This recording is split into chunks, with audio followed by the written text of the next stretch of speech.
Tirupati SP Mallikarjuna ఆకస్మిక బదిలీతో రాజకీయ రచ్చ మొదలైంది. 20 రోజుల క్రిందట తిరుపతి ఎస్పీగా ఆమెని ప్రభుత్వం నియమించింది. అయితే ఏం జరిగిందో ఏమో కానీ ఎన్నికల నోటిఫికేషన్ వచ్చే సమయానికి ఆమెని సిఐడి విభాగానికి బదిలీ చేసింది ఏపీ సర్కార్. ఈ వ్యవహారంపై బీజేపీ, టీడీపీ, జనసేన పార్టీల నేతలు ఆందోళనకు దిగారు.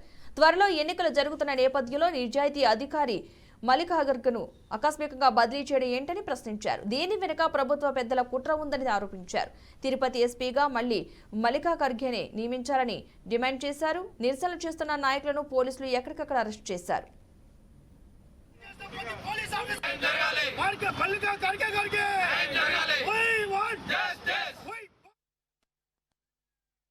నూతనంగా 15 రోజుల క్రితం నియమించిన మల్లికార్జున ఎస్పీని బదిలీ చేయడాన్ని నిరసిస్తూ తెలుగుదేశం పార్టీ నిరసన కార్యక్రమం ఎన్టీఆర్ విగ్రహం కాడ చేయాలని పిలిపిస్తే ఈరోజు ఏ పోలీసుల యొక్క మనోభావాలు దెబ్బతిన్నాయని మా వాళ్ళందరూ కూడా తెలుగుదేశం పార్టీ తిరుపతిలో స్పందించిందో మేమందరూ కూడా ప్రెస్ మీట్కి రావడం జరిగింది.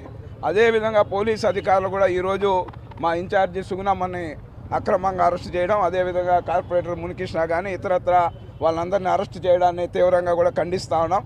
ప్రజాస్వామ్యంలో ఇది కరెక్ట్ కాదు.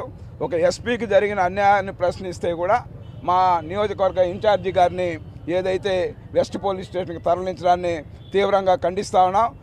ఒకటే గుర్తుపెట్టుకోవాలి, ఈరోజు పోలీసు వ్యవస్థకి అత్యున్నతమైన గౌరవాన్ని ఇచ్చింది తెలుగుదేశం పార్టీ, ఎన్టీ రామారావు, చంద్రబాబు నాయుడు గారి పరిపాలనలో.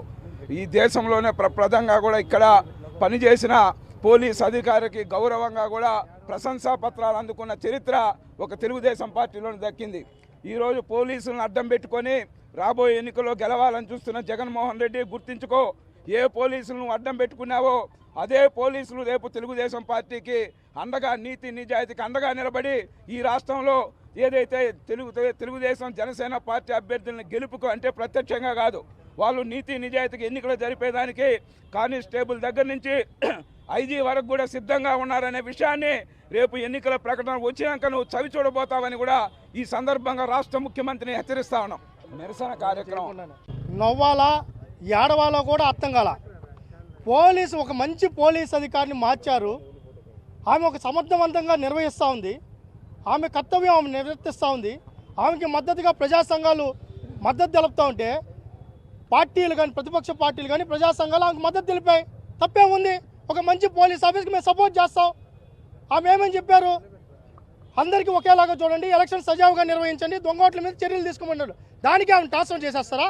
అంటే సమర్థవంతంగా నిర్వహించకూడదా? మీ పార్టీకి ఒత్తాసు పలకాలా? మీరు జూహు వజ్జర్ అనాలా? మీకు సెల్యూట్లు కొట్టాలా? పోలీస్ డిపార్ట్మెంటు గౌరవం ఉంది, వాళ్ళ పని వాళ్ళు చేస్తున్నారు. మీకు సెల్యూట్లు కొట్టాలా? మీకు సెల్యూట్లు కొట్టకపోతే మార్చేస్తారా? ఐపీఎస్ సంఘాన్ని కూడా మేము విజ్ఞప్తి చేస్తాం. ఒక మంచి ఆఫీసర్ని ట్రాన్స్ఫర్ చేస్తూ ఉంటే మీరు ఎందుకు స్పందించడం లేదు? ప్రజా సంఘాలు ఈరోజు రోడ్డు మీదకి వస్తూ ఉంటే అరెస్ట్ చేస్తున్నారు. ఎందుకు అరెస్ట్ చేస్తారు?